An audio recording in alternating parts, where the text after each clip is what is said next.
your pony knowledge by. Oh, better. I got a place where winning ain't tough to do. You wanna be cool, stable do. Your horse racing fantasy come true. But no, stable do.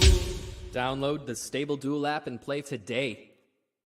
It's time for another summer stream. We are back with the full crew. We have the belated birthday man, Matt DeSantis here, and the sniper, Barry Spears. And if you're joining us for the first time, thanks for hanging out with us. We are going to go through all of the major information for Stable Duel for the weekend. We'll get you all set up, and we are going to give out best bets for Friday and for Saturday. It's a big Friday at Charlestown with the Charlestown Classic, so we're going to talk about Charlestown to start. Then we'll get into Saratoga for Friday and Del Mar for Friday. Saratoga doesn't have any Stable Duel games, but we know at this point of the year, so many people that are playing the races are focusing in on Saratoga. We're going to give out a couple plays for Saratoga also, because we're going to be playing Saratoga as we're watching along and firing in the Stable Duel games at Charlestown and then at Del Mar. So we'll talk Friday, we'll talk Saturday, and we give out a bunch of horses, and they're all big prices. We look for horses that are in the 5-1 range and above.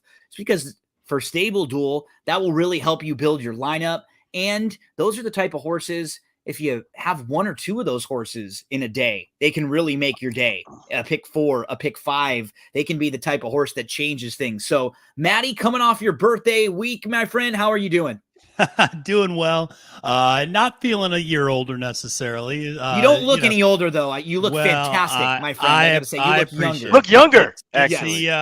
Like Benjamin Button, you know? Yeah, I always think of, because I'm Italian, I always think of The Godfather, Sure. with your olive oil skin and your guinea charm. Absolutely. And so, the olive oil skin always helps. And, it's good. But no, everything's going great. I'm excited. It's a huge weekend. I was talking to you guys off camera about this earlier, but headed to Charlestown actually tonight for the Charlestown Classic. Only an hour away from me in Northern Virginia to get to Charlestown. But an hour drive, but a world away, I will just say, from the DC Beltway to Charlestown, West Virginia. So, but I love the folks out there. They're great people. The track, the PR people are really nice, and everybody couldn't be nicer out there. Sniper, I can hear the banjos. Hey, it gets that way here in Florida too. Don't get that twisted, because you go north of where I'm at a little bit, and it gets I hear that crazy when I go to Disneyland. I think that's like Frontierland when they start to play. Yes, right. With my raccoon skin hat. yeah. When I go out there. So, how are things going on your end with going in circles, and what's new with you, my friend?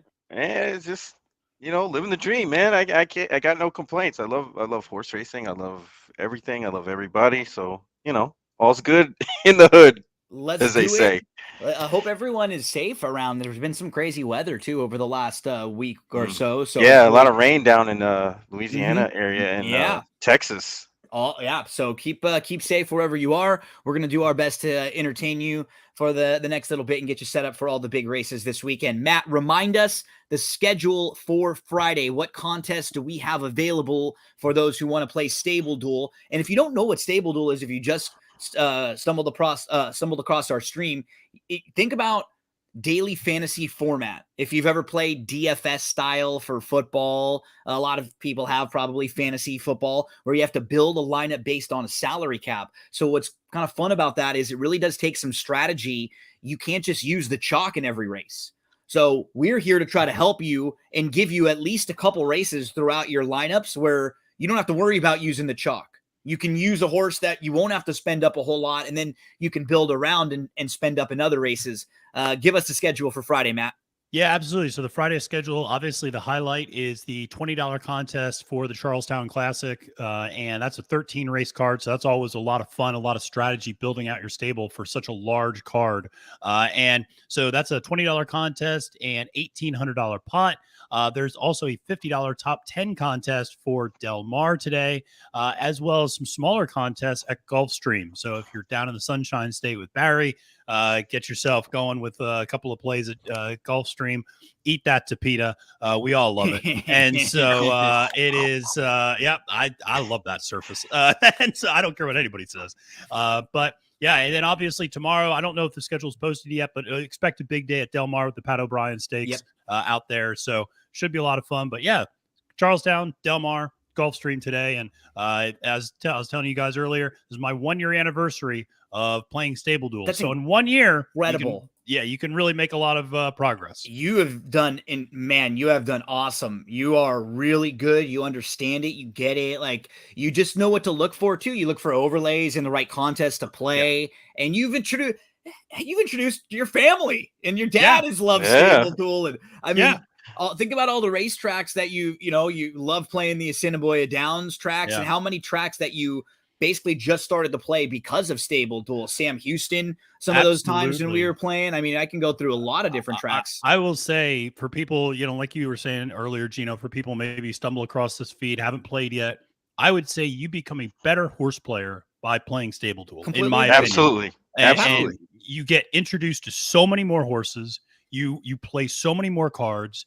You just expand your knowledge base so much, and you start thinking about races differently and approaching the races differently. My handicapping has gotten sharper, and certainly my knowledge of the overall game's gotten a lot better. So it's not just it's nice. It's perfect because you're forced into it, right? Yeah. I always credit my success in the Windows Nows from my tournament play, because I was looking for horses that, in the beginning you have the learning curve where you're just like, I just want to pick winners. And then now you get into a more specialist kind of role where you're looking at horses that are off the beaten path. And that helps you when you're making tickets and even just, win betting, it's just so positive to figure out how to, hone in on price horses. And for what we're doing as guys who are content creators, we produce content in different ways.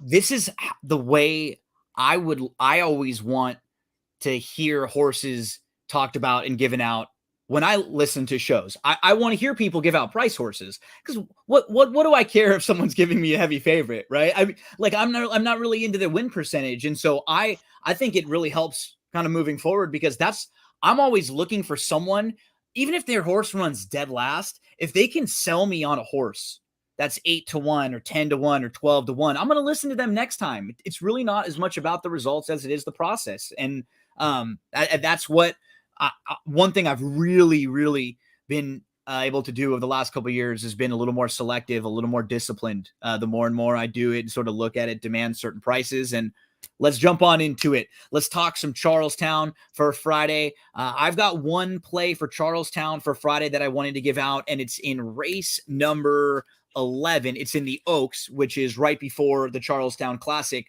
Fellas, what are you looking at for Charlestown for Friday? Race 4. Race 4 for Barry. How about? I'm also in race 11 with you, Gino. So I'll be Barry. So to you kick us off early in the card. Tell us who you like in race number 4. Yeah, race 4 is a 4.5 furlong dash called the Shenandoah. It's a state bred 50K purse. I don't know if anybody out there is familiar with Charlestown, but they have these short races around this bull ring that are really, really tough. Even the cheapest of the cheap races that are run at this distance are very, very difficult, because it's just pure speed. Fastest horse out of the gate typically gets a really good shot to win. I ended up on, on number 8, Goodness Gracious, who's a bit of a new shooter in this scenario here or tonight. Has a lot of speed, doesn't have a lot of experience in stakes competition, but I do like her last race, Yeah. where she just basically just drilled them off the top, and it was allowance race where you're getting these type of horses. She just did it so easily.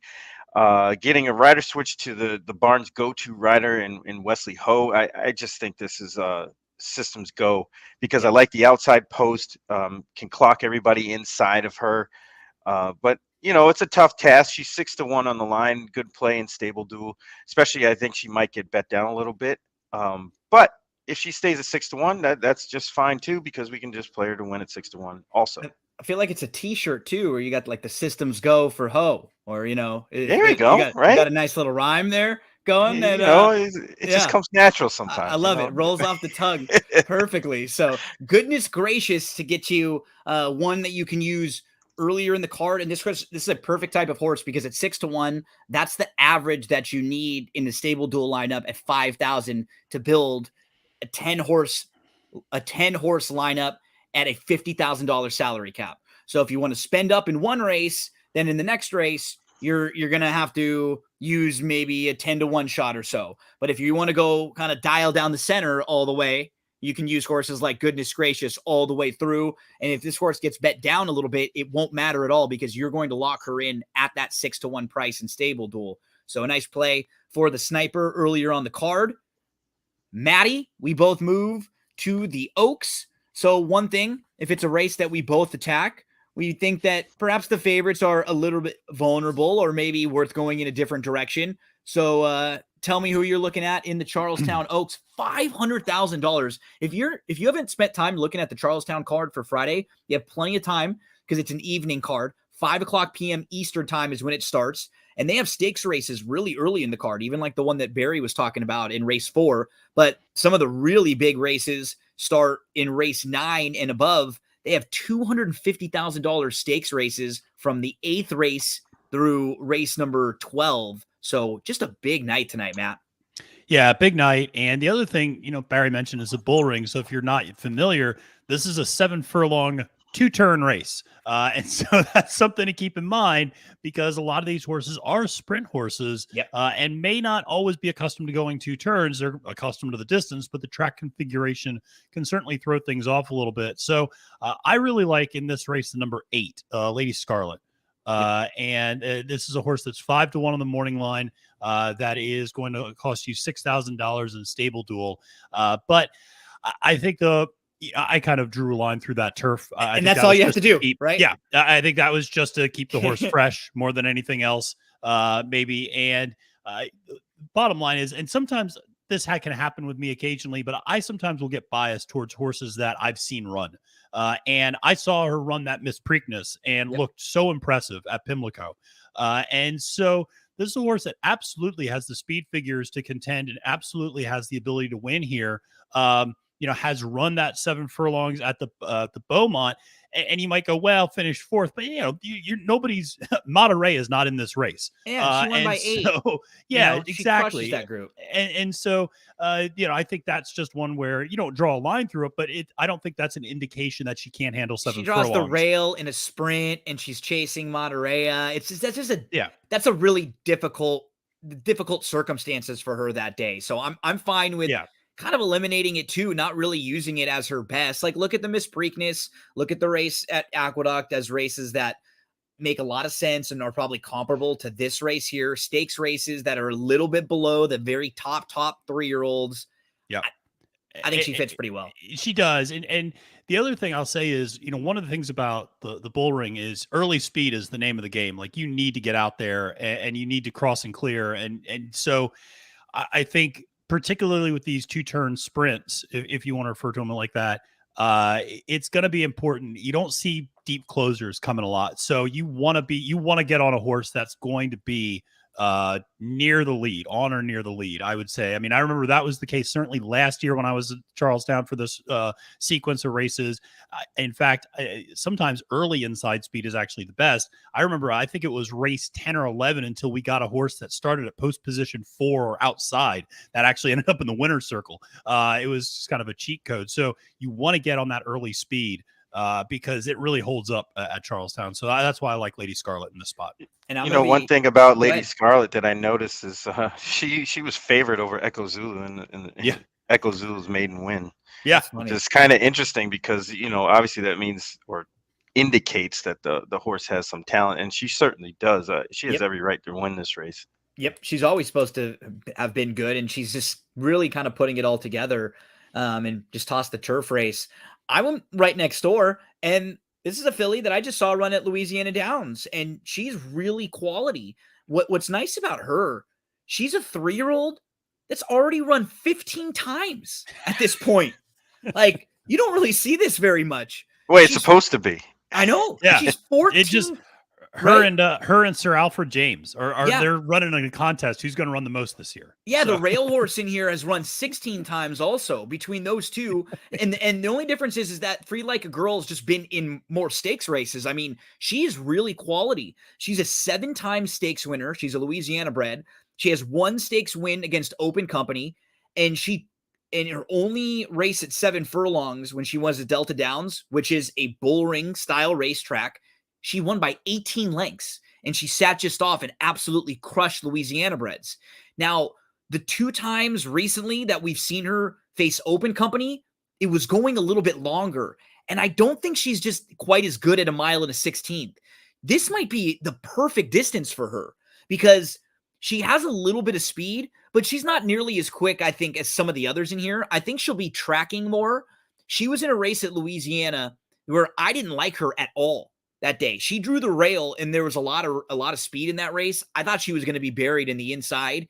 She was so impressive, and she'll be able to show a little bit more speed here from the outside. She kind of has some options. So if she wants to go a little bit more, she can, and she's 6-1. I think it's a very fair price for her in here. I just think this is a perfect spot for her. She doesn't have very many bad races, and the ones that I think aren't quite as good, maybe because they were just going a little bit longer. Free Like a Girl, Chassis Pommier, really good with the young horses. And this Louisiana bred, I think, has a shot to step up against Open Company. So we're right next door to each other, Maddie, with Lady Scarlet and Free Like a Girl. I knew you were going to pick this horse. I was like, oh, Louisiana, this is a Louisiana horse. Like, this has got Gino all over it. Got to. When I see those Louisiana and Sammy Houston horses, and I know they got a little bit of ability, sometimes you might be overlooked sometimes. People may look down and go, I'm not sure. They come out of a race that may not have been that strong or here and there. But when you can make cases for them, and you've seen them step up against Open Company, then that was certainly the case. I mean, if you remember, that's what happened with Old Homestead, absolutely coming out of Evangeline Downs and then going up and winning that stakes race at Keeneland, and nobody gave that horse a shot. I think it went off at 8 or 10-1 that day, and just was not getting any respect, and showed what type of horse it was. So that's race number 11. And then the Charlestown Classic, which is still a big $1 million race, is going to go as race number 12. And we have Mind Control, Last Samurai, Art Collector. I didn't really want to give this race out as a betting race because, Art Collector's probably going to be pretty tough. He was really impressive in this race last year, and it looks like he kind of got a nice prep for this race. The way that his pattern was recently, he went over to Saudi, and he didn't really run well there after the Breeders' Cup. That they went to Saratoga. He won the Alidar, which was a nice little small field for him to get a win, and it should set him up really nicely for this race. Matt, do you want to have a mention at all in the Classic? No, I think Art Collector is kind of where I'm going to go to. And one of the things I'll say is if you're building out a stable duel lineup, there's 13 races. You only need 10 horses. There are some super short priced horses earlier in this card. A horse like Wonder Where Craig is, I think, is going to cost you like $16,000 or something like that on Stable Duel. And so, I would just say be smart about where you want to go. It's funny you landed on Last Samurai. That's a horse I like underneath quite a bit. Yeah. And so at 8-1 on the morning line, that's a horse that I wouldn't mind using for only $3,000 and maybe get me second or third place points. That would be a nice return on investment. So, those are the sorts of horses to look for. But definitely with 13 races on the card, you can pick and choose your spots. And if you just sit there and go, listen, I don't want to spend $15,000 on a potential winner, then just skip the race and go to the next one, or try to find that 10-1 shot underneath that you think is going to get you some return on investment. Sniper, any thoughts in the Charlestown Classic? I think Last Samurai merits a really long look. There could be like some issues there with the speed. Mind Control likes to get out there, and Art Collector might have his hands full. I don't think that horse can clear And if you're mind control and you're in this race and you have the inside positioning, Gotta go. you have to go, right? And Gotta try to go. hold that positioning, at the very least, make whomever from the outside work really hard to get in front of you before they clear off, and then you can secure a nice spot right behind them. But I Right, agree and with you. Like, yeah, Last Samurai looks like he might get a good trip here, and I'd take that in Stable Duel for sure, Yeah. you know. And then his price is probably going to be okay to play him flat. yeah, his Oaklawn races were good.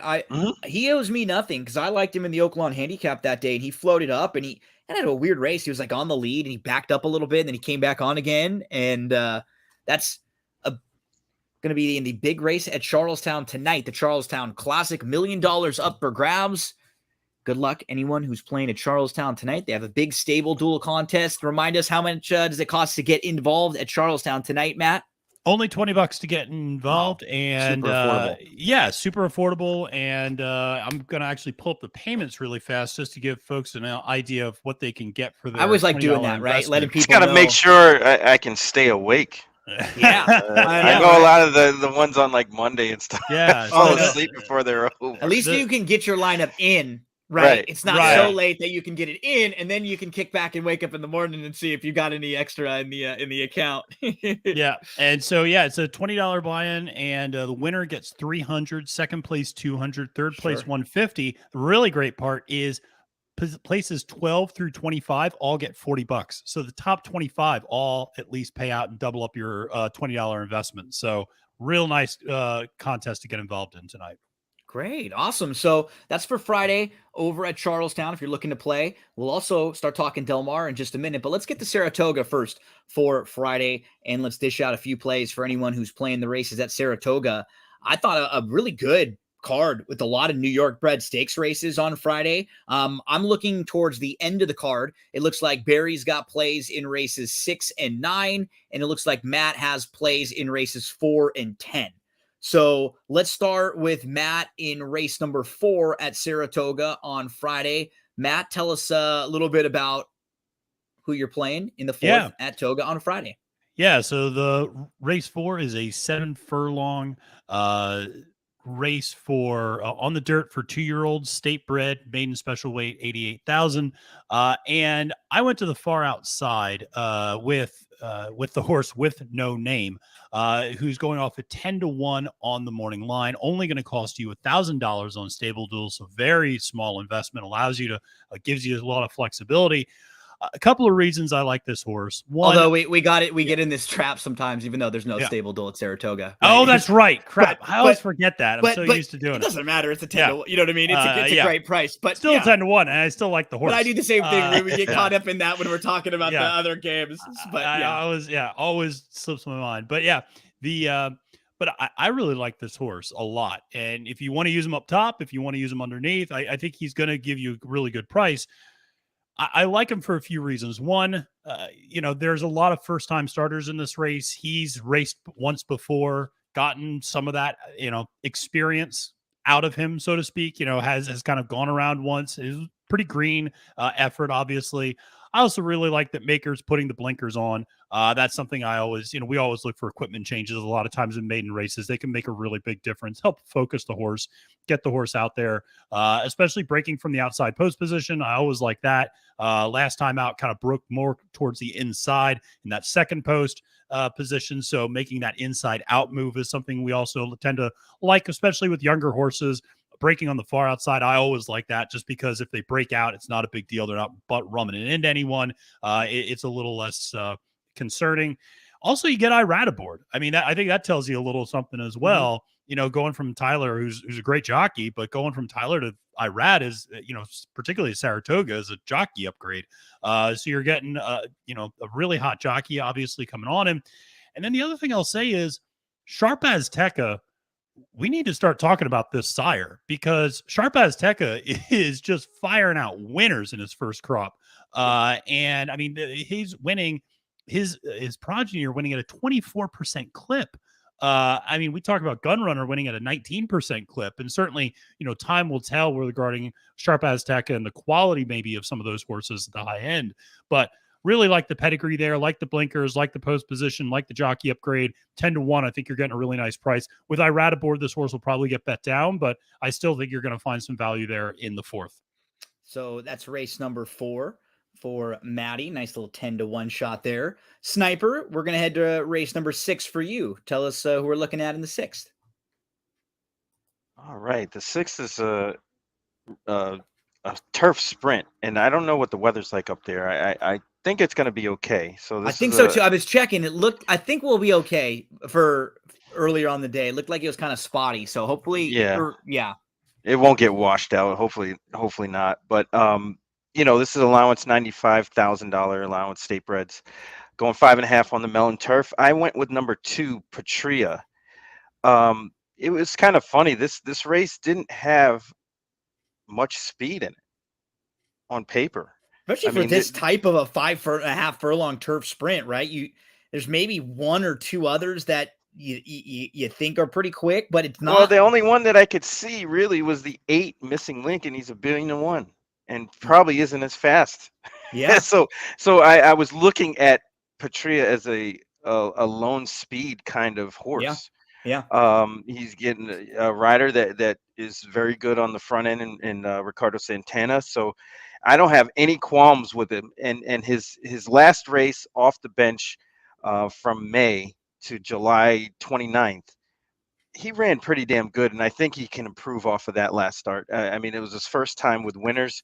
He just got, kind of beat late.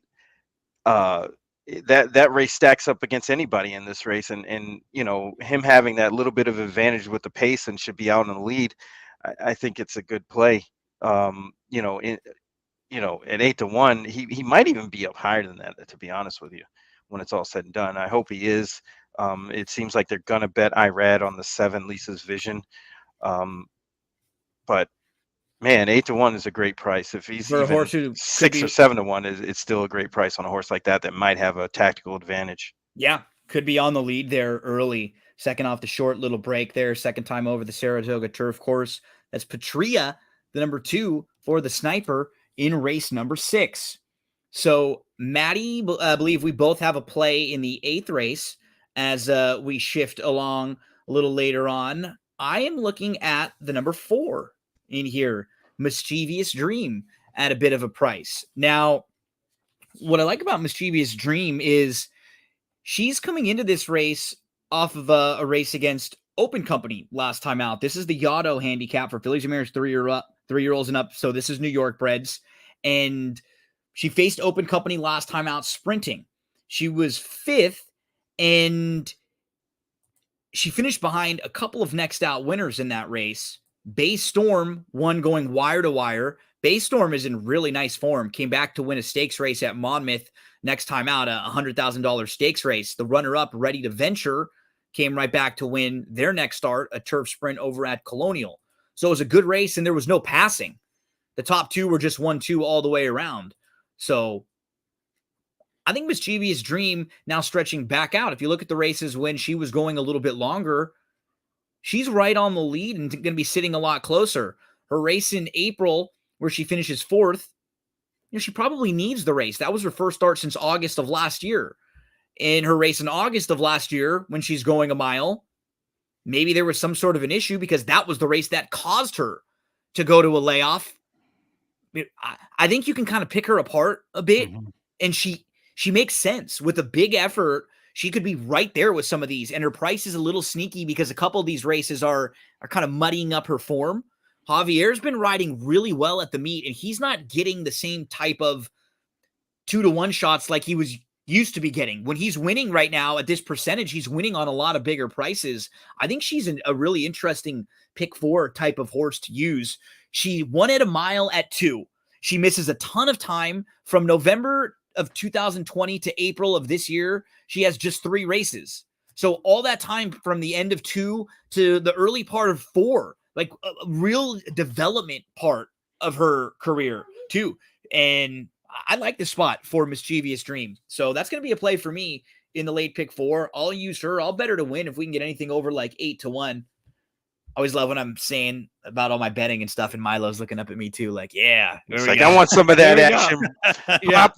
Come on, Stephanie's Pop. looking at me like making a face, and Milo's I want smiling. I want $2 on that one. Yeah. Yeah. Come on, Dad. Yeah. We got candy to get. Exactly. We already got Pops was up early and it was up all night, so there's already some donuts here with some sprinkles. So he's in a good mood. Maddie, tell us who you're looking at here.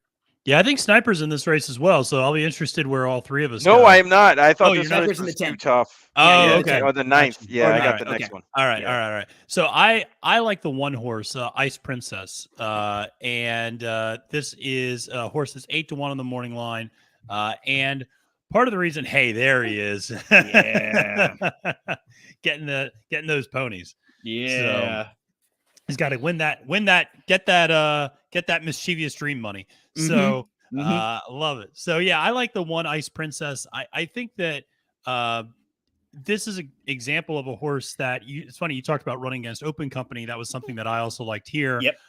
And this is a horse that you really have to kind of dig through the form a little bit because there's not a lot of turf experience. And it's not like this horse is a main track only entry. I mean, this horse is legit on the turf. I think all you have to do is go back and look at that race at Belmont of October of last year, which was basically the same type of race this is, a state bred stakes race, and really had a troubled race that day. Did not run the typical race it runs, clipped heels at the start and was 6 lengths back early and still made a huge run to finish a really close up second. And then, if you look at those turf numbers, they're right there with where they need to be. And what I really like is this is the first time this horse is going to go back to back on the turf. And a lot of times when that happens, you see a little bit of an improvement from that first to second. They get a little bit more used to it. It's not kind of a shock to the system anymore. And so I like this horse.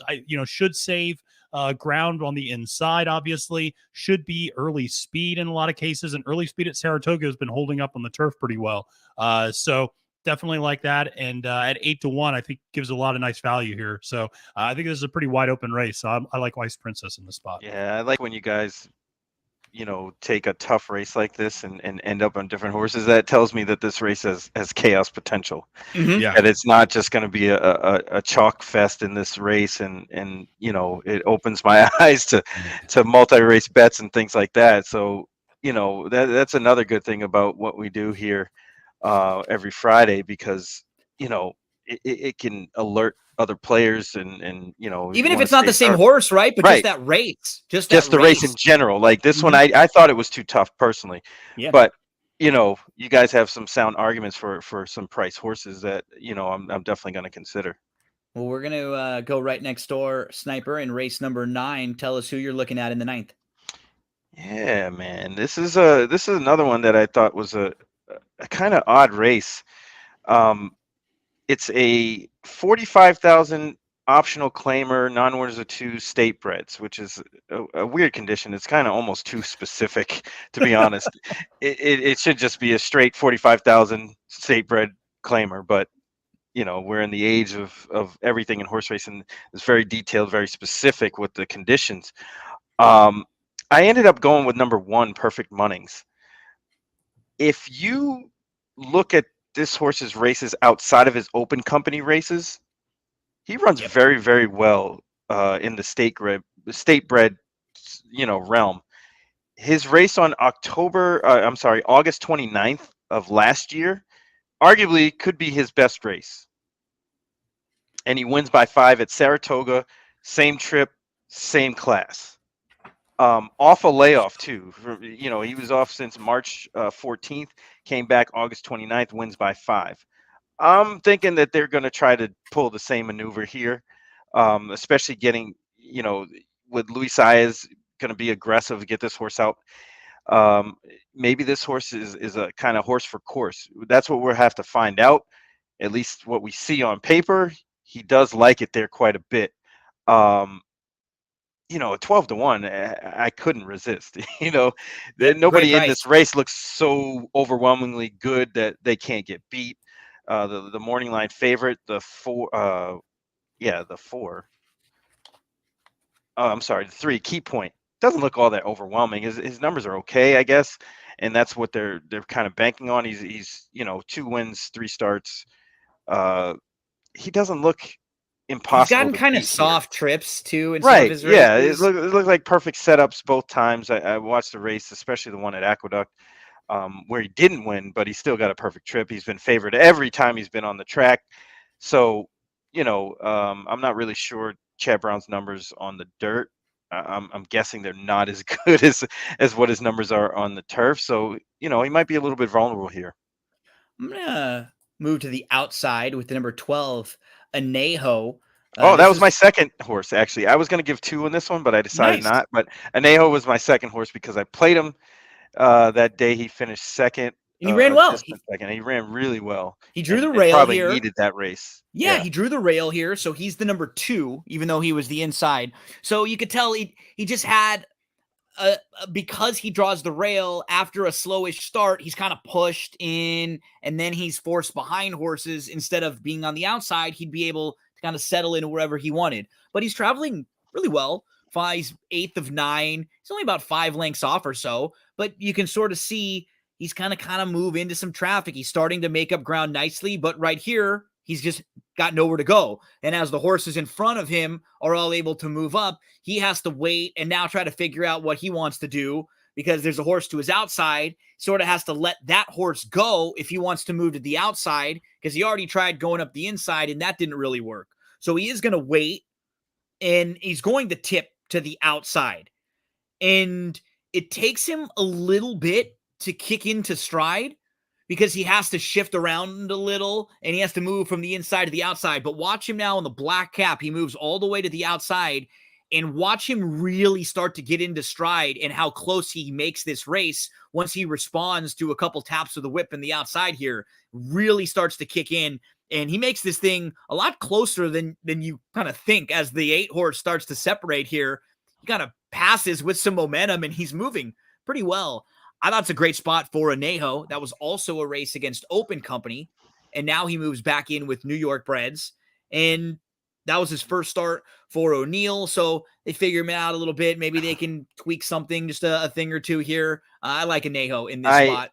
I have to confess, I did have a slight reservation about this horse, that last time was the time and he just didn't break. Sure. Yep. But, I'm willing to gamble on that, because, he doesn't look bad. His races are pretty consistent. He's not, wildly all over the place. No. If he runs anywhere close to the way he did last time with a better break and get better position, I think he might be tough. So that's race number 9 today. And we'll go right next door to race number 10. It's the West Point. Nice race here, 1.1 miles on the Mellon Turf Course, $200,000, New York bred. Matt, tell us who you're looking at in race number 10. Oh, I think you're muted, Matty. Thank you. Yeah, in race number 10, I'm going to be pretty on brand, and I'm going to go with number 2, Jerry the Nipper. The reason I say I'm on brand is because I like horses that get on a surface once and perk up, or just kind of show something and then kind of step up again in class. And you can typically get a price there. And that's certainly the case with Jerry, 8 to 1 on the morning line. And so I just really like this horse. And I also am not sure about some of the other favorites in this race. So City Man, the number 5, is the favorite, coming off a huge win in the Grade 3 Forbidden Apple. But if you look back at his running lines, he typically bounces after a really big effort and kind of doesn't quite come back the same the next time out. Now, granted, a lot of those instances were stepping up in class, but still, I'm willing to say that was the big race that he ran, and there might be a little bit of a regression back to the mean. Yeah, he's always been one that would trade decisions with a lot of these same New York breds in these stakes races, and then he jumped up with a big win last time out. He's certainly capable of jumping up, but I don't know if he's consistent enough for me to want to take 8 to 5 or way less than what he'll probably be. Exactly. And then same thing with Cross Border. How many times have we seen that horse? Yeah, I'm done. I've seen enough. Yeah. And Cross Border is another one where I'm just like, 8 years old now, it's the best days behind him. Mm-hmm. And then some like it Hop Brown, who's I think the number 3 horse. they're trying everything to try to get this horse back in the winner's circle. I mean, now they're taking the blinkers off. They've been shipping him all over to try to, they took him out to Indiana, then back to Saratoga. So they're trying to get this horse in the winner's circle. It's just not working. So I looked at the 2 and I thought, a couple of things. One, I thought this 2 actually showed the ability, kind of dueled a little bit last time, but I think can maybe sit a little bit. But he's going to be right there on the lead.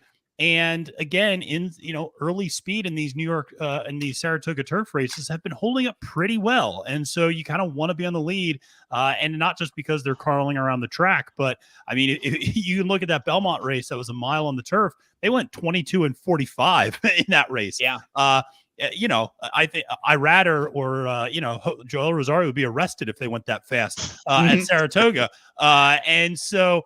I think so. This horse can clearly do the distance, and I think it's just something that I like. Like I said, it's an angle I like to play second on the surface with the step up in class. A lot of times you can get a price, and that's why I'm going to go after Jerry the Nipper at 8-1. Well, it was on brand for Matt to pick that horse. I'm a head case, so I'm going to pick Therapist. Because I love it. I need all the help I like can this get. Horse too. Here's the thing about Therapist. When you dive into him, you'll see that he hasn't won a whole lot recently, and he's over 10 at this distance on the turf, but he's been in the top 3 in 9 of those 10. It's not as if he's not capable, and overall, he's a 9-time winner. It's not as if he's one of those horses who just doesn't want to win. When you really dive into his races, in the recent races against some of these common rivals, you can make some legitimate excuses for each of them.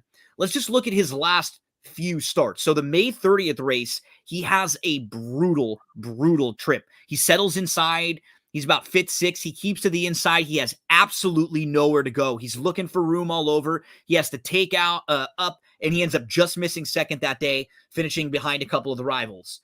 If you look at the last time before that, when he was in a similar race, it was back in November, and that was a race right before a long layoff where he was behind Some Like It Hot Brown, and they didn't really go all that fast, when he was behind Slow Fractions that day.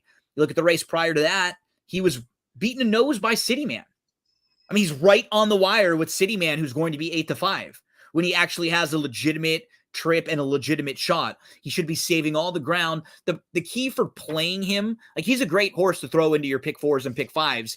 If he's 5-1, that's a playable price for me. If he gets bet down and he's shorter, well, then he hasn't won and he hasn't been enough of a win machine for me to want to back him at a shorter price. But if he's 5 or over, then I can make excuses for some of these recent races to where I think that's a fair enough price for him to save all the ground. And Irad's just got to find a way to get a little room, to find a way through. He's very competitive with the rest of these. Therapist, I'm crazy. I'm nuts. I'll use a little help with the Therapist there as we finish up. Little. Yeah, just a little. We finish up Friday with Saratoga. Let's go over to Del Mar and dish out a few plays for Friday. Matt, remind us, what are our Del Mar Friday stable duel contest options that we have up? Let's turn the page to Del Mar. We always want to remind everyone that we're looking at the DRF Daily Racing Form Formulator past performances, where we can go from race replays to charts to pedigree information to trainer statistics. We get all the good stuff with DRF and DRF Formulator. What options do we have for Del Mar for today, Matt?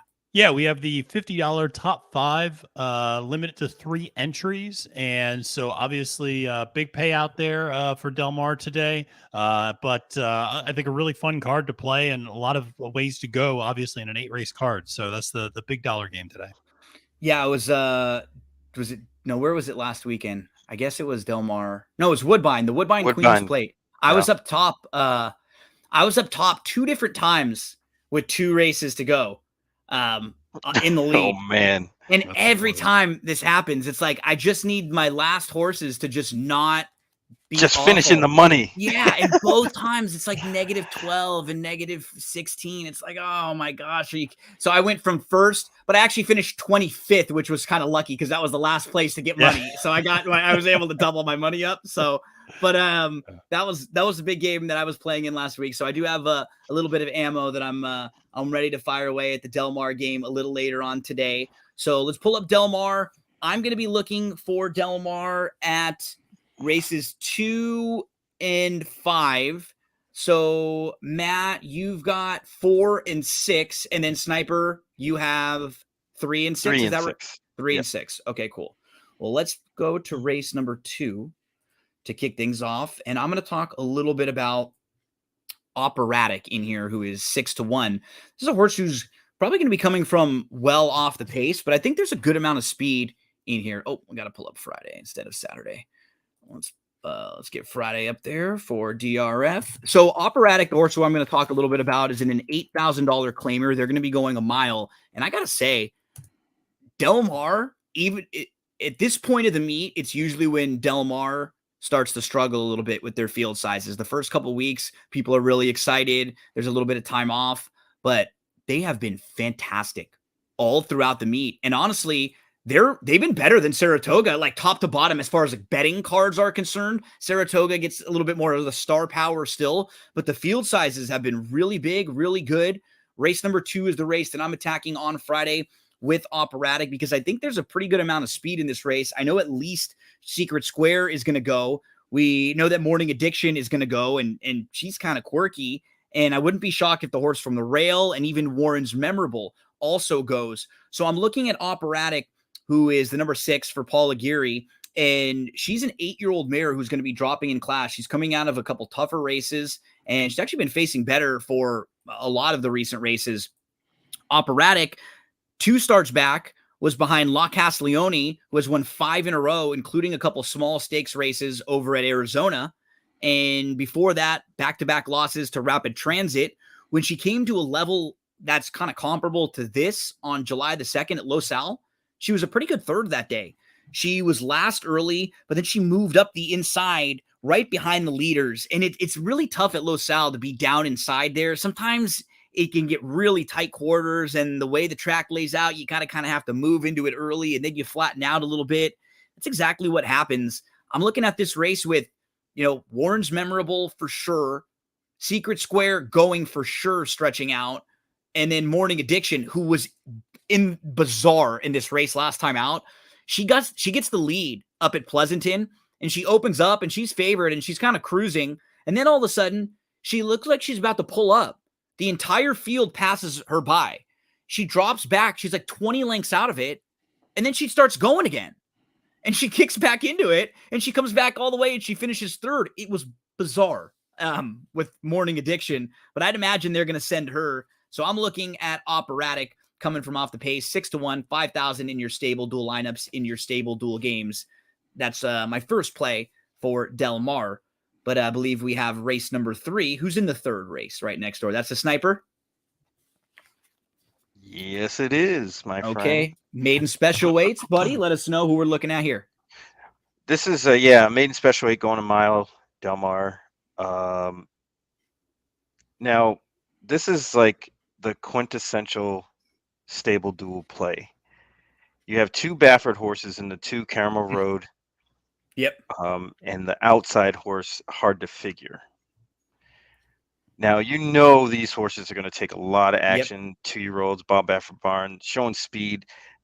And both didn't really run all that great, to be honest with you, first time out. Especially the 2 horse who ends up probably will be the favorite, I think. He probably is going to improve off of that effort. But this is one of those situations also that we talk about a lot on here, where you can sneak in a horse that's probably not as good as another in a maiden special weight where they're very, very lightly raced. For instance, the horse that I like here and I picked is the 5 Secret Treasure. It's a first-time starter. Nobody really looks overwhelming in this spot other than the 2 Bafferts. Yep.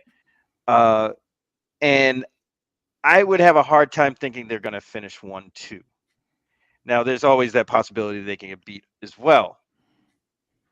Now you This see barn is gotten like sneaky better with first time starters too that's over the last exactly where I couple was years. going with it. It used to be all second time starters, and they're still good with that, but they've been really, really improving first time out over the last few years. Yeah, and I like the workout pattern specifically. On August 20th, the 14th, and the 6th, all 5 furlong works.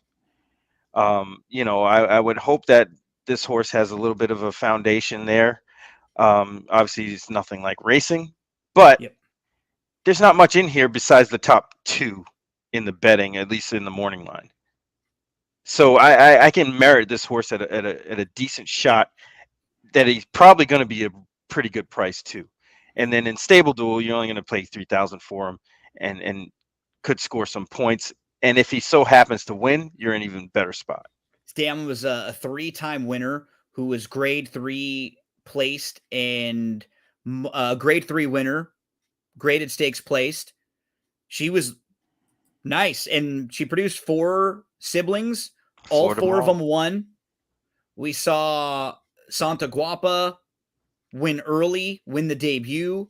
We saw Flor de la Mar win the debut.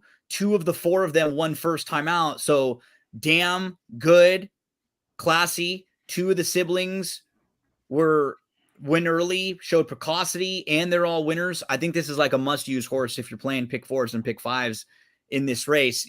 Riverside is nice. I like him better than the Baffords. He just looked like a horse who's going to be better going longer. He looked like he's going to get better, and he ran into I actually just prefer him. I think it'll be a better spot for him. This is a great play though in this race as I think you're going to get a lot of improvement from him there. And the other horses that are all just going to be shorter, a lot shorter. Yeah. Right. They don't scare the heck out of you. No. You know? Yeah. Not at all. So race 3, maiden special weights on Friday, a little later on the card. Matt, you have a play in race number 4, I believe, right? Yes. Okay. Speaking of not scaring the crap out of you, welcome to race 4. Yeah. So you're right. There's not a lot here that scares you either. And so this is another maiden special weight state bred, $80,000 for 2-year-olds and up. And so I went to the far outside, and I went to the number 9 horse Westerberg at 12-1 on the morning line. Only going to cost you $750 in stable duel. I like this horse for a few reasons. One, if you look, last time actually was against Open Company. Yep. And is now dropping back down into state bred company when it's trying the turf. I also like this horse showed some speed in that last, that was the first time running 2 turns, first time going a mile, showed some early speed, faded late. That's something I can absolutely excuse with a young horse. They a lot of times need a little bit more foundation. They need a couple times to start getting that longer distance. So the fact this horse showed some of that early speed, I like quite a bit. There's a lot of first-time starters in this race, and none of the first-time starters overwhelm me necessarily. So, therefore, I just would rather see a horse that has a couple of races under its belt, has tried this distance before, has run on this turf before, and is now kind of getting that far outside post, shows a little bit of speed, so should be able to move in, use that tactical speed to get up near the lead, if not on the lead, near the lead. And actually, I think probably rate. And I actually would like to see him. I think sit behind the 2 is in all likelihood going to be the pace setter. And so, be able to sit off that 2 and then just make a run. So, like I said, just really like the way this horse is progressing. Also really like that last workout. If you look, this horse worked out 5 furlongs right before its last race and did that in a 103-1. This time is running that 5 furlongs right before this race in a 101-4. So a little bit of progress there, a slightly sharper 5 furlong work for this young horse. So at 12-1 on the morning line, $750. Even if you catch second or third, that's still a really nice return on investment in this game. And, with an 8 race card, it's also one that maybe you think I'm full of crap and you really like one of the favorites, go for it, but pair it up with this 12-1. Yeah. Because you're going to have to double up in a couple of spots. And so this feels like maybe not a bad spot to double up and take a long shot with. Smooth as Silk is another horse who I looked at, Maddie, right next door. Yeah. This was a race where I don't know if Smooth as Silk is good enough to win, but I don't love the race. Like you're saying, it's not strong. And if you just look at Smooth It was really good on the turf. This horse was a 4-time winner on the grass. Smooth It was also a stakes winner who was in some graded stakes races, was grade 3 placed. So I wouldn't be shocked to see Smooth as Silk show some improvement here, stretching out and trying the turf. That's race number 4 on the Friday card at Del Mar. Sniper wants to talk about race number 6. Matt, you talk 6, right? Yeah, I'm on 6 as well. Yeah. Okay, cool. So everybody's on Barry and Maddie both on 6, I believe, right? Let's Yes. get to race 6. Yeah. Barry, start us off, my friend. All right, my man. This is a state-bred fillies maiden special weight, $80,000 purse.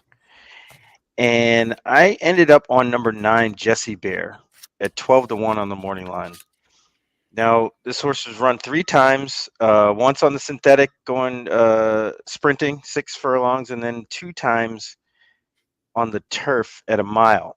Now, the first race, October 3rd, 2021, was against males and didn't run that bad at 10-1.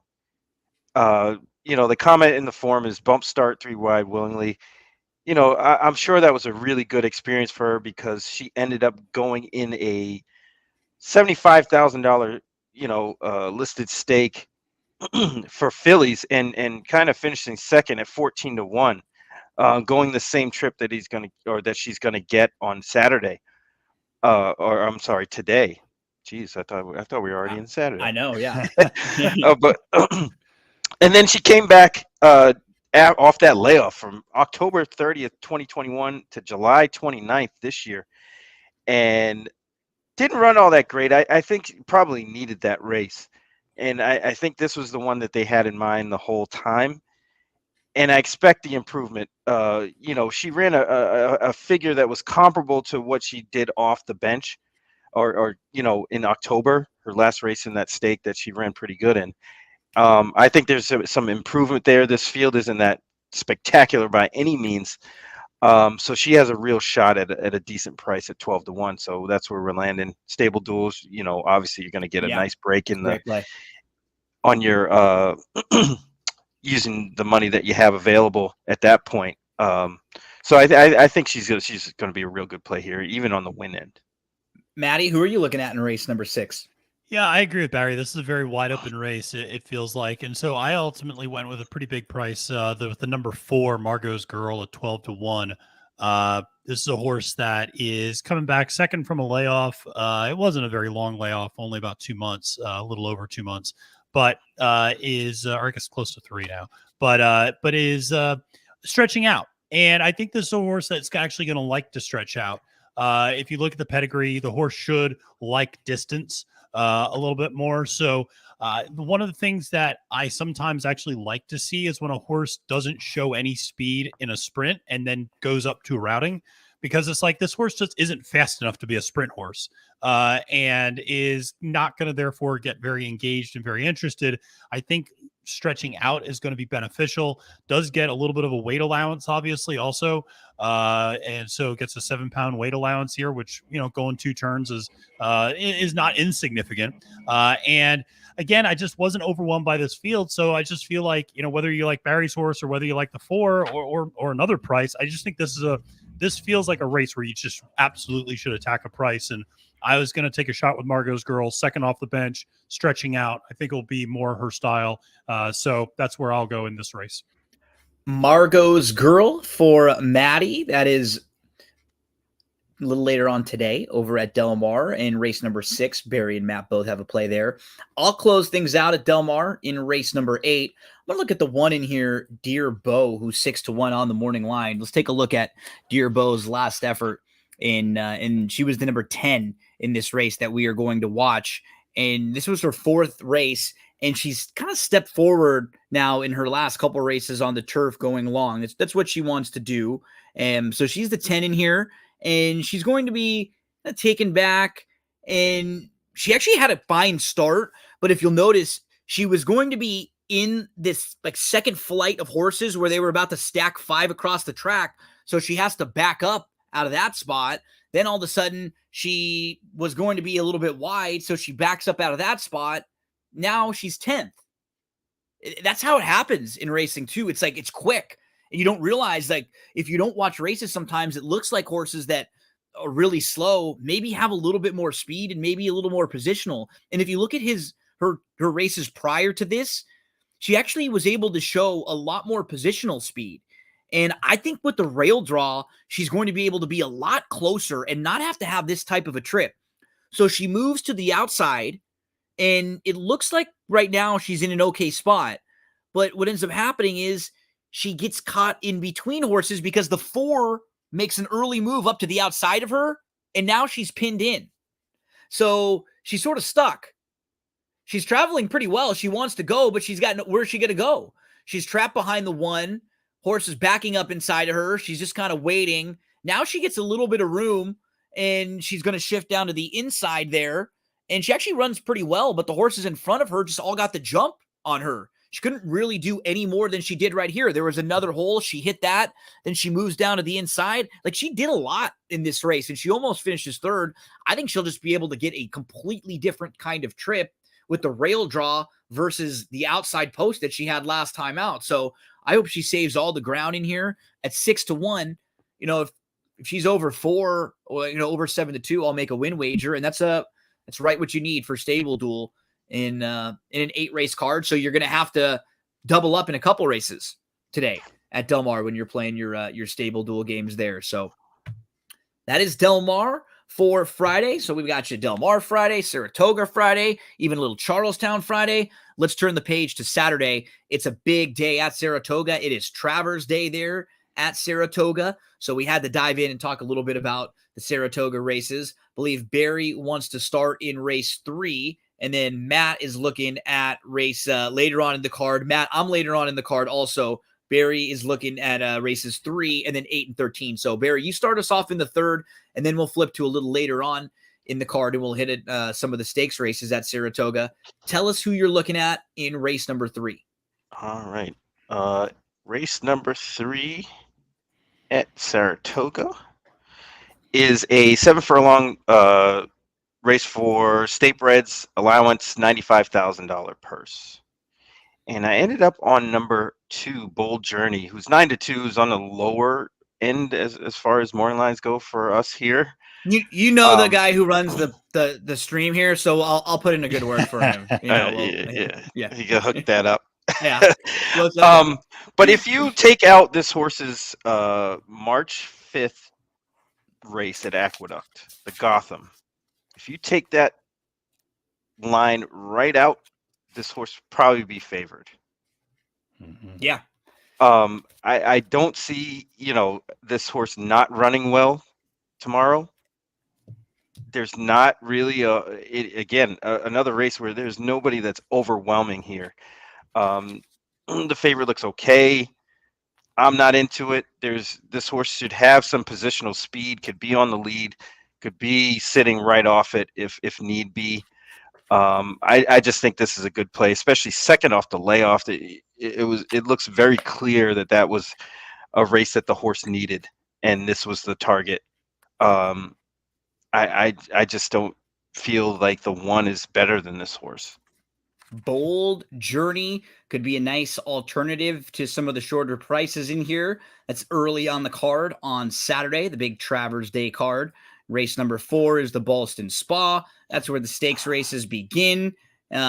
Shorter field in there. And then race number 5, you'll see Jackie's Warrior, who I hate to be this guy. Like, he's awesome. Like, he's so good. He can't control who he faces, but these races that he's in all the time, they just come up so soft, so often. This one isn't that soft. This one isn't quite as soft. Cody's Wish is legit. Pipeline's pretty legit. The only problem is the way that you can beat him is if there's 1 or 2 other really fast horses. Right. Everybody's got to go. And there's in this type of race, and in the last couple races that he's been in, he's in these sprint races where he'd have a better chance getting beat by claiming horses that can just go really fast. You know what I mean? Like, then horses like this, who, if he can get 2 lengths on them, you never have a shot. And maybe at 7 furlongs he can get beat. Because, Cody's Wish is legit. Pipeline's a nice horse. There are a couple nice ones in here, but I don't know if they can push him early. And that's Right, that's a the only huge worry. issue. Yeah, that's really the main issue. Yeah, and it's notable that Speaker's Corner is in California this weekend. Yeah, and, he said. he's like, Yep. no thanks. And so, Duck I it. mean, that's part of the issue is that, you know, and listen, Speaker's Corner has been running against the murderer's row, so I don't blame him necessarily for ducking. You know, he had to run against Flightline in Life Was Good, so I get it. You want to get that horse maybe back in the right mindset before the Breeders' Cup, but it's it is frustrating. But I think that's why Barry's playing the third race is so important, because you know, that's going to end, you know, race 5 is going to end that early pick 5 sequence. And I think a lot of people might single technical analysis and single Jackie's Warrior on the back end of it. So you better get a price early in those, you know, first 3 races if you're trying to make a little money on the pick 5 sequence. Yeah. So that's early in the card. Let's move to a little later in the card. Race number 8 is where you have a little bit more of the bettable races, and it starts a grade 1 pick 4. Races 8, 9, 10, and 11 are all grade 1 races. A pick 4 ends with the Travers in race number 11. So real quality there. If you're looking to play one of the sequences for Saratoga on Saturday, this is probably the good one to do it. This is what we'll get the best groupings of the horses. And I think you may be actually able to beat 1 or 2 of these favorites along the way. Let's talk about the Jerkins, which is race number 8. I thought there were a couple possibilities in here, and the horse who I'm a little intrigued by is because like for this type of a race, I didn't think there's that much speed, like that much early speed for a 7 furlong 3-year-old sprint. Conacher is going to go, so any exotics that I'm playing, pick 4s and stuff, he's on my ticket. Jack Christopher is hands down the class. He's really good. He's probably going to be able to press a little. But the way I see this race, if he gets beat, it's probably by a horse who is in front of him or sitting close also. So the 2 horses that I thought were maybe interesting alternatives were Conacher to the inside and Gunite towards the outside.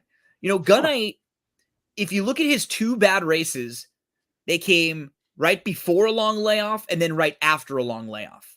And in both of those races, it just seems like he had excuses. He was poor in the Champagne, and then he comes back off the long layoff. He's well behind Conacher, and Conacher just is able to get out in front of him that day.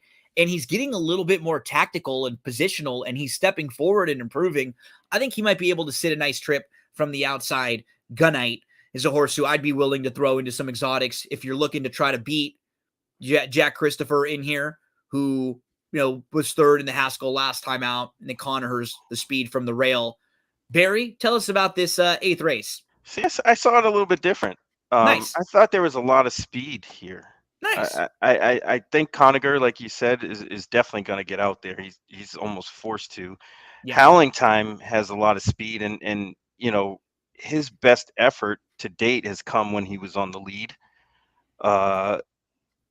Obviously, Jack Christopher, you see his 7 furlong, you know, Woody Stevens, he's probably going to be in that mix up front early, just because of the races that he's running and how fast he is naturally. I don't know if they would want to take that away from him and kind of back him out of something like a speed duel, because, you know, it seems like the faster he goes, the better.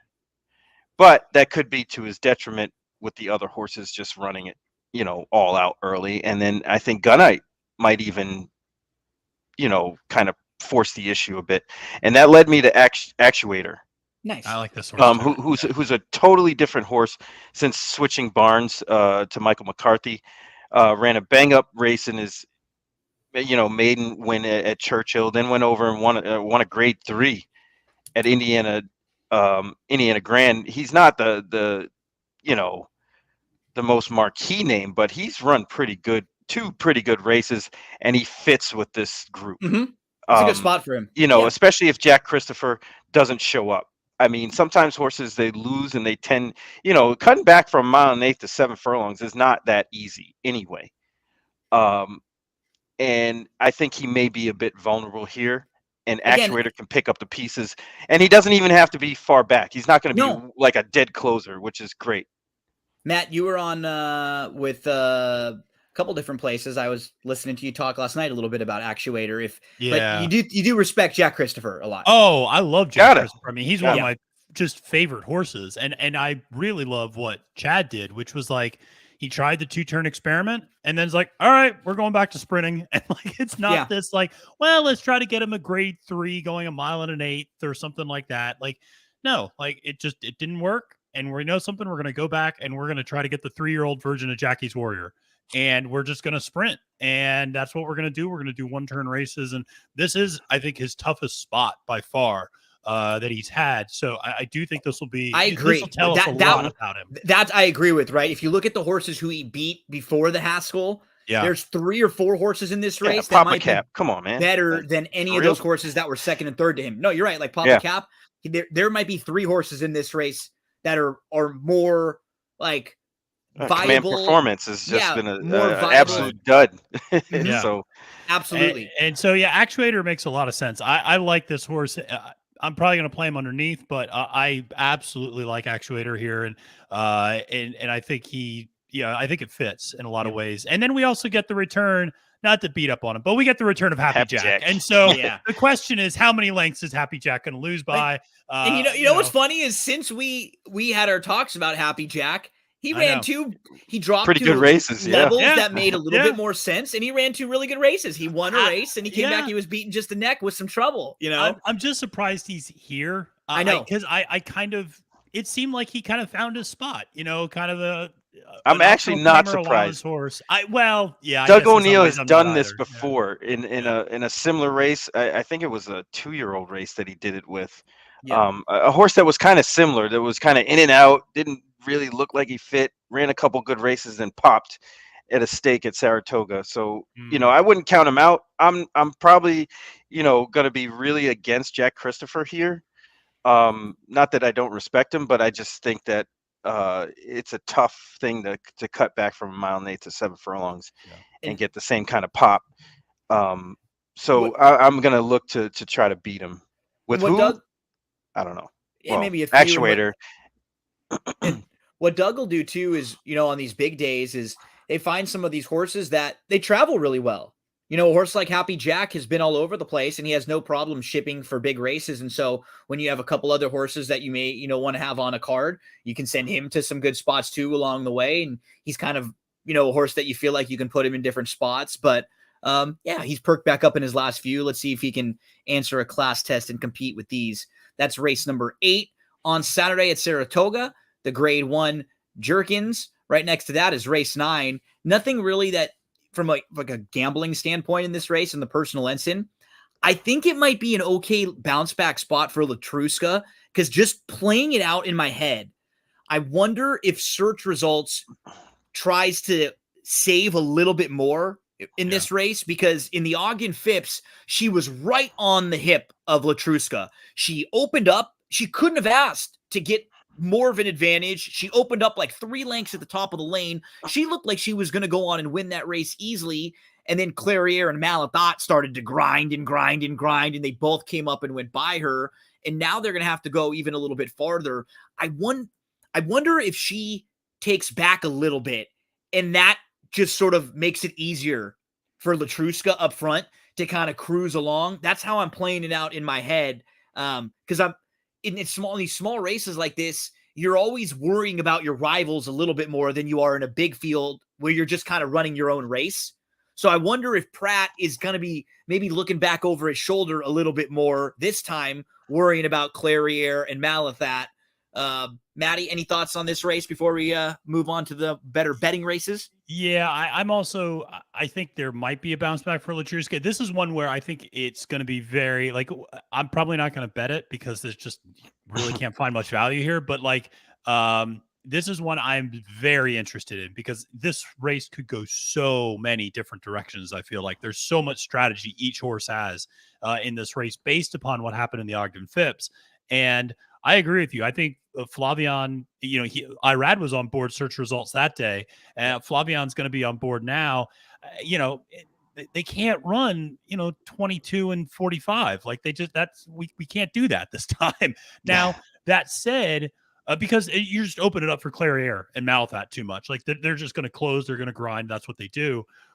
I'm going to be paying a lot of attention to the fractions, though, if they're right, when they're posted. And I think anything under 46 or even like a 46 flat opening half, I think Latruska's cooked. I think just at this age, she just needs to really be on a I agree with you. Easier lead. Yeah. And so if search results just I agree won't be on the hip, but if Flavian can make his presence felt without being right on her, and maybe just quicken that pace a little bit to like a 46 flat, I think search results has a real shot here. But I can't help but be impressed by Clairiere and how she's progressed from 3 to 4. I was at the Cotillion, watched her win there, and just absolutely love this horse. So a big fan of Clairiere. And this is one I'm sitting back and just enjoying. Barry, any thoughts on this one? Yeah, I'm with you. I think the whole key is how they're going to treat Latruska. If you go head and head with her, she's probably going to fold up like a lawn chair, and it's kind of sets it up for Clairiere. And I think she's going to be really, really tough here. So that's kind of why I think Clairiere is the best. If I had to pick, right, I think she's the best of these horses. In like, if everything is fair circumstances and there's a series of races, I feel like she's the best of them. But can't trust her totally either. Yeah, I mean, she's not quite as versatile as some of the others, and she doesn't have as much early speed, so she can get left behind a little bit sometimes and be a little quirky. It's a fun race, though. It's nice to see these real quality ones hook up there in race number 9. I got some news for you here. Scratches for today. Off the turf? We're good. No. Okay.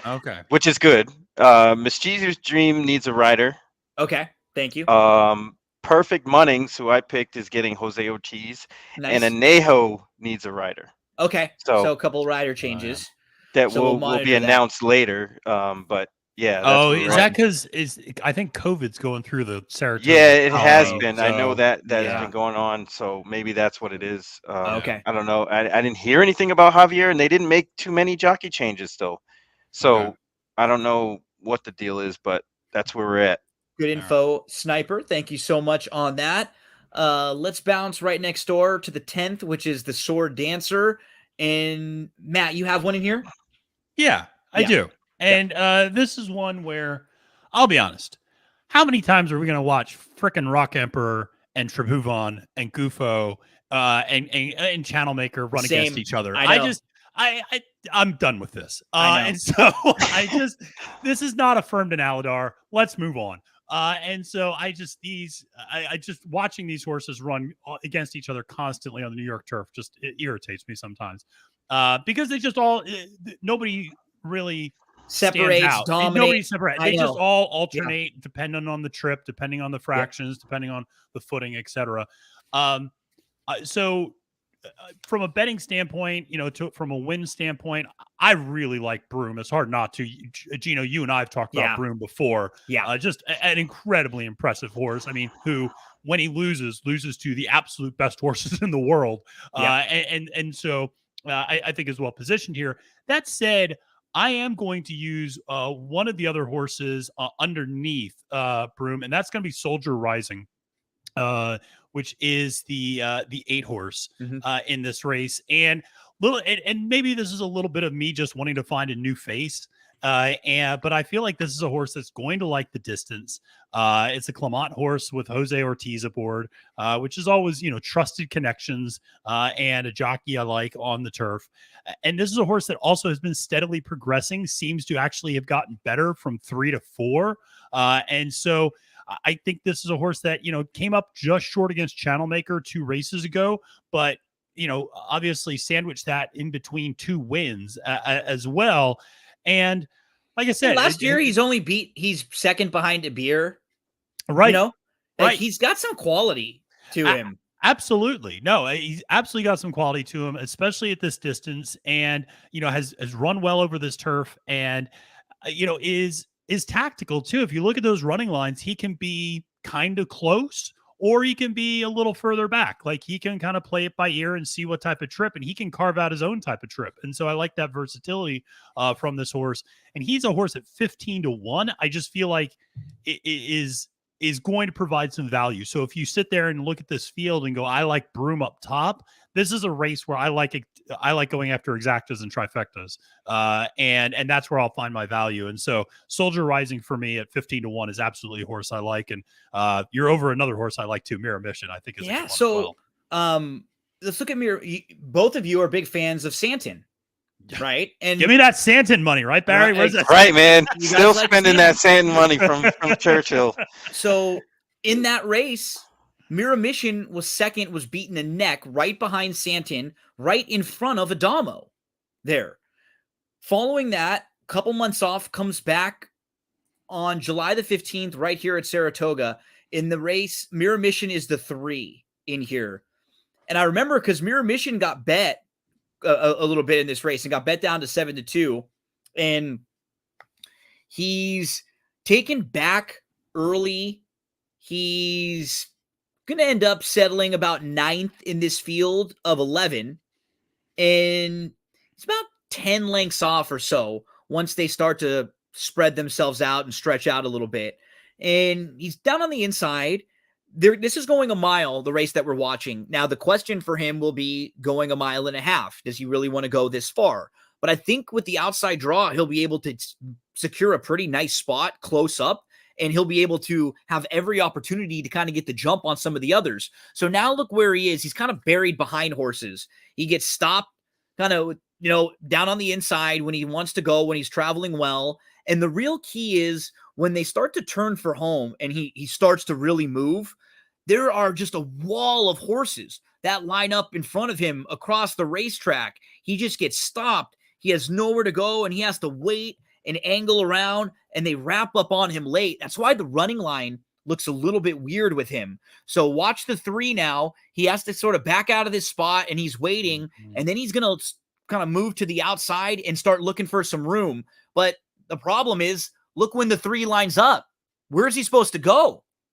He's looking again. He's looking again. There was a hole that he thought he was going to hit right between the 5, and that thing closed. Now he has to angle to the outside, and he's actually running okay, but the horses in front of him all sort of get the jump, and he just kind of wraps up late. He's a little sneaky here because, look, he's not that far out of second. After the winner, City Man was kind of impressive, and then there's another group of horses behind them. And if you just kind of eliminate that race, and you take the 3 races before, that stretch of 3 races where he wins the Canadian Turf, he's only beaten a length in the Maker's Mark, and then he comes back and he's second beaten a neck in the Turf Classic. If he can run back to any one of those 3 races, he is right there with this field. I think he's got a little bit of a shot in here. Mirror Mission.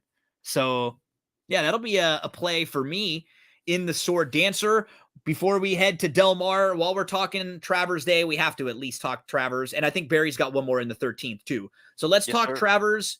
Everybody give a thought on the race. Let's start with you, Maddie, in the Travers. Yeah. So actually, this is one of my plays. I'm going to try to beat Epicenter here. Nothing. How dare you, sir? How dare I know the audacity. So I think this is a super fascinating race. I think that the question of who's going to lead this race is really interesting. If you tell me early voting's leading at the quarter pole, then I'm absolutely out on early voting. If you tell me that like Ain't Life Grand, who ran a 45 bullet for Furlong and seems to be very intent on going to the lead, is in the lead, early voting maybe has a little bit more of a chance. I think that horse is not as bad as he looked at the Jim Dandy. I think he likes to have a target to run at. Ultimately, though, I ended up on the I like Zandon. I'm a sucker. I think if you're for this betting horse. the race, he feels like the horse to bet at that around that price, right? Yeah, like I love that 5-1 price on him. And listen, I might be setting myself up for Midnight Bourbon Part 2. Because Zandon has a lot of Midnight Bourbon in him. I feel like it just always runs a good race. Seconditis. Is a seconditis, but always runs an honest race. And you're just like, oh, he's going to get there next time. And just, it doesn't quite happen. But I just feel like Zandon took a big step at the Jim Dandy off the bench, was, much more forwardly placed and aggressive in that race. Granted, only a 4-horse field, but still showed a lot more than he had previously. It's probably not what his best game is, right? No. Like, I think he's better just sitting back and making one late run. He's a little bit fresh. It was his first start since the Derby. So, of all of the other horses in here, he reminds me in this race, win or lose, of just how Barry, when we talked about Cyberknife going into the Haskell, just like the right horse in the race at the price. If you're looking to bet this race on the win end, if Zandon is 5-1, that to me is the value play in the race, because he at least is right there and competitive, and you can make cases for him taking a step forward. And I think he fits. I'm right there with you, Matt. If you're looking for a play, that's my play in there, Zandon. What are your thoughts overall on the Travers, Sniper? I think Epicenter lays over this field. He's just better than these guys at this point. I don't know where it'll be, come Breeders' Cup time, but I think he's just better than these horses. The only horse I thought could make a case for would be Cyberknife. He really hasn't run a bad race other than the Derby. The rest of his races, despite him kind of freaking out, which he seems to be okay with. We'll see how he is on, tomorrow, but it looks really, really formful here. Zandon, I want to like, but he just can't do it for whatever reason. He'll put it together. It's not impossible. It's just depending on how the race kind of works itself out. This is the spot to play him in this, like, looking at the rest of the field and at the prices they are for him. Like, I agree. And maybe we find out that he is just one of those horses who's consistent, solid. He finishes second, third. But if he's going to be able to step forward, it might be in this race, in this spot right here, where, second after the Derby, we can expect a little bit of improvement there. So we have one more play. I thought Broom and Epicenter were like standouts, almost unbeatable. Yeah. Tough on the we'll card. See. I don't know. My thing on Epicenter is I think he just keeps running 102s, and maybe that's enough. It should be maybe against his competition. Yeah, it might be, but I just think he is what he is, and I don't know if he. I don't know. I think maybe somebody can take a step forward. Listen, I say all if that. That's the case, then I'd end up playing somebody like Arturius. Right. Who's a new shooter, hasn't been, kind of grinding it with all these other ones and those grade ones. The new face at a new time may be the way to go.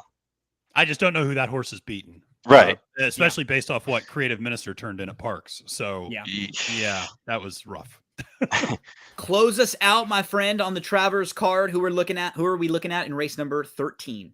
Yeah, we're looking for the bailout in this allowance, $115,000 allowance race on the turf, on the inner turf this time.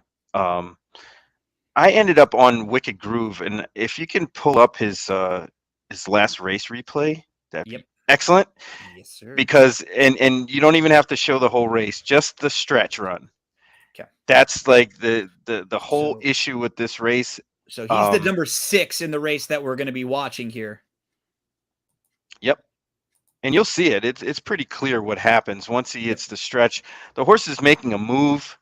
I kind of think that he was a little bit out of position at this point in the race, and he had to kind of make his move a little bit early. Yeah, green swings, cap here. Yep, he swings 3 wide and kind of gets some interference. The 2, I think, comes out. Oh, yeah, you can see goes he's into got the bumping 9. into the 9 a little bit here, right. too. I think the 2 comes out and kind of costs him a placing there. And I think they move him up? Yeah. Did they move him up yet? Oh, no, they didn't. No, they didn't. This was the day they screwed Flavian over twice. Yeah. But they took a long look at this race. They took a long As look. they should have, because, you could clearly see the 2 came out, and honestly, the 6 got affected more than anybody. Mm-hmm. So, I'll forgive that. It was a really good race. It's funny there. Yeah, I was going to say. It was a really good race. I think that horse needed that one. And again, no world beaters in here. You got a horse in Parnack in the 1 spot who's 2nd time North America. And then you have a dead closer and Invincible Gal who's 5-2 on the line, morning line favorite. So I'm definitely against both of those horses. Wicked Groove to close out the Saturday card at Saratoga. Let's head on over to Del Mar and let's finish things up. We'll each dish out a couple Del Mar plays for Saturday. Thanks so much, everyone, for hanging out with us on a big racing weekend. Just a couple more weeks that remain in the summer racing with these big tracks. And Del Mar has been really good all throughout the meet. So remind me again, fellas, Barry, where are you looking at Del Mar again? We 6, 7, and 9. Okay, and then how about for you, Matt? 4 and 9. And while you're pulling this up, they do have the Saturday contest posted for Stable Duel. So I'll go ahead and mention those. Please do. So at Del Mar on Saturday, we have a $40 top 10 contest with a $2,000 pot. We also have a couple of other contests. We have a Monmouth Park contest that's a $25 3-entry limit. We also have a Gulfstream $200 double up contest. And then we get the return, Gino, out your way, of Golden Gate on Saturday. Oh yeah, nice. And Golden Gate opens today, I think. Yeah, there's a $3 3-limit entry to Golden Gate. So a nice way to dip your toe back in that track if you're interested. And that was a track I got better and better at the more I played. We don't dip our toes. We go cannonball style. We do go cannonball style. I'm going all in on those $3 entries. Diving all in there. So that's what you can play tomorrow for Stable Duel. Let's talk about Del Mar. I'm going to go to race number 2 to get things kicked off for us. I'm going to look at the number 7 in here. So the second race, they're going to be going 5.5 furlongs, and it's a maiden Calbred $50,000 claimer. I like the number 7 in here, Reef City.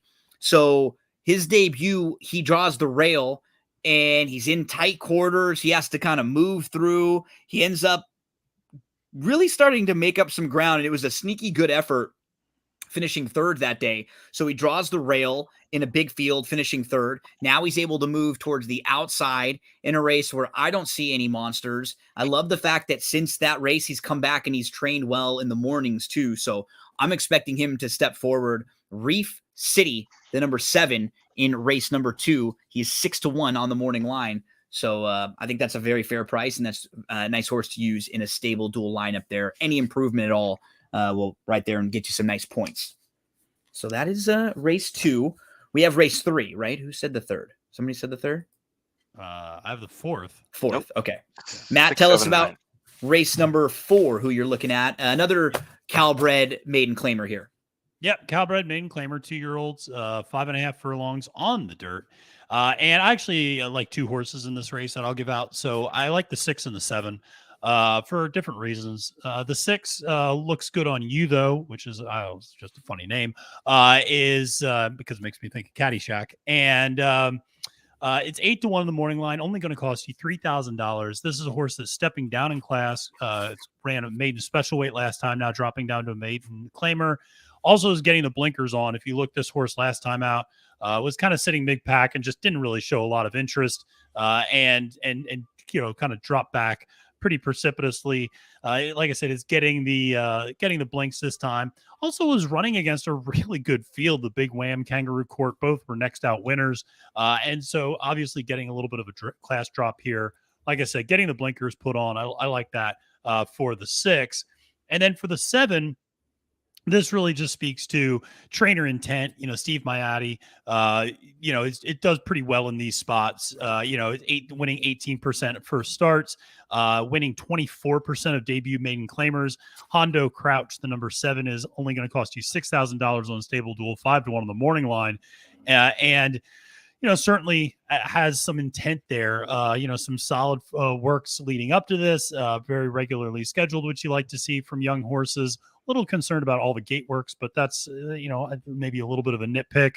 And the interesting part is when Miotti and Kyle Frey team up, they actually have a really, really strong win percentage in ROI. They're winning 27% of the time with a $2.11 ROI. So I just like that combination, like the pedigree here actually quite a bit. Both Grayson and Cherry Gold have produced a lot of dirt sprint winners. So just like that combination, 5-1 on the morning line. So the 6 and the 7 are where I'm looking in race 4. Let's flip to race number 6, where I believe me and the sniper both have a play. Barry, tell us who you're looking at in race 6. We have another Calbred maiden claimer. Man. Early in the card, I think there are 3 of the first 6 that are Calbred maiden claimers, but they're competitive races. They're good betting races. Tell us about race number 6. I ended up with number 1, Mask Off. If you could see that race there, the comment is hesitated inward break.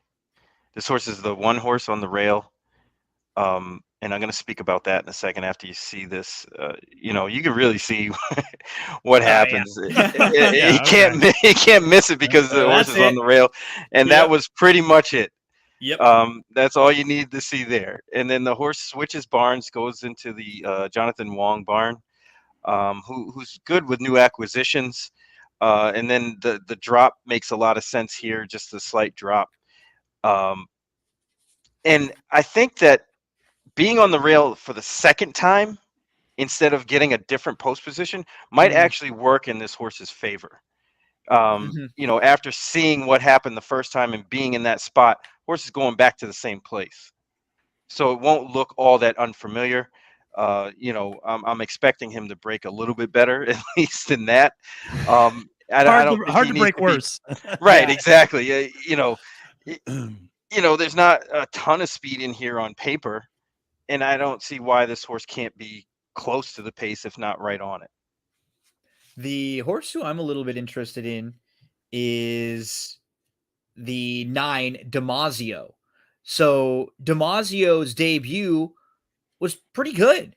He drew the rail in a big field, stepped slow inside, then he kind of moves up quickly. He was only about 2 lengths off throughout, so he was always in striking range, and he's kind of traveling well, but he tries to go in between horses and he can't really get in, and then he kind of moves to the inside, and everywhere he tries to go, he can't really hit the hole quick enough, so he gets kind of beat to spots a few different times, but he actually was right there, and if he can improve at all off of that effort, he should be again right there. That's the number 9, Damasio. He's 6-1. That's 5,000 in your stable dual lineup. It's a very nice, late pick 5 horse. If you're looking at playing the late pick 5 there as a 6-1 shot for me and a 12-1 shot from the sniper. Let's turn to race 7. You have one here, Matt, I believe. No, Barry, you have 6-7. Yes, sir. Yeah, I think Barry does. I'm in Okay. 9. Yeah. So Barry, tell us a little bit about race number 7, who you're looking at here. I'm going to go to the outside here with Fulminate under Joe Bravo. Now, this is a optional claimer, $40,000 for fillies on the turf, 5.5 furlong, 5 furlong, sorry, not 5.5. Makes a difference too. Yep. But this horse, I want to say, is the speed of the speed. I think this horse is faster than Baby Steps, who's right to her inside. I think she's faster than Woodbine Way. I think she's going to be on the lead, and that's where you want to be on these short races. If you go back, the race in April at Gulfstream is very comparable to what she's running against tomorrow, and I don't think anybody can keep up basically pace wise early. Hopefully she can get the advantage and then kind of put them away. There, I don't think there's that much speed in here. I mean, there seems to be horses with a lot of ones, but I don't think they're really true pressers, though. Right, Yeah. they're not really on the lead types, and I think I hope Peter Miller and the way he trains and the style of his horses tells Joe Bravo just to go, just straight up go as fast as you can. My top 2 in this race were this horse and a horse that you mentioned, the 8, Woodbine Way, who's 9-2 and a pretty decent price because I think she's going to be close too. And she drew the rail last time, again, going 5. So she just she wasn't immediately the fastest. And then she got stuck a little bit behind horses and she was in tight and she had to take up and shuffle back. They were my top 2. I had the 12 in the second spot. So I think we picked what looks like a competitive race. Yeah, that's what we want to do here. And I like I said before, I like when we have races that we both land on big prices on in a race. That way it kind of indicates there's a lot of, chaos that might go on. Mm-hmm. I believe we all 3 have an opinion in the 9th race, which is the Pat O'Brien. And that's where we will see Speaker's Corner come over and be a heavy favorite. But if you're playing a stable dual lineup, you're not going to use Speaker's Corner, who is 6-5 on the morning line and is going to be a very, very heavy favorite. Matt, tell us who you're looking at using in the Pat O'Brien. Yeah, so this is one where I think you could go, maybe a few different directions, but I ultimately ended up, on the 7 Laurel River. It's not common that you see a Bob Baffert horse at 5-1 in California. And so being able to get that horse for $6,000 in Stable Duel is not so bad. I think this horse has a real shot. Obviously, a lot of lines in its running lines. And so, has not really ever been able to consistently string together a series of races. And so this is a second back from a pretty long layoff. And was super impressive last time out. I'd expect another step forward. The works, as you would expect from any Baffert horse, look incredible. So, Juan Hernandez is up. So it's Bob's top rider. And I think at 5-1, this horse makes some sense and, has some versatility to be able to sit just off. As he showed last time before making a run, doesn't necessarily need to lead the win. And I think maybe has some upside here. So I like Laurel River at 5-1, only $6,000 for Stable Duel. I'll see your 5-1 Baffert and raise you an 8-1 Baffert in Defunded, who I kind of like on the cutback here. He's actually been fine when he's had to come from off the pace at shorter distances. And in his last couple, he's been showing some speed going a little bit longer. Now they're going to turn him back. And as you mentioned, Laurel River is a lot faster than him. So I don't think they're going to have Defunded anywhere close to the lead here. I think he's going to be much more off the pace, cutting back to this sprint. So I'm hoping that the blinkers are off. They're trying to take him back. He's going to relax, and then he's going to come rolling and make one late rally. So Defunded at 8-1 would only cost $3,000 in the Stable Duel lineup. Maybe a good horse to use in some of your late exotics there too, in the pick 4s and pick 5s. What about for you, Sniper? I am going to go with number uno. The 1, CZ Rocket. Yep. I think this is just a pure running style trip kind of play.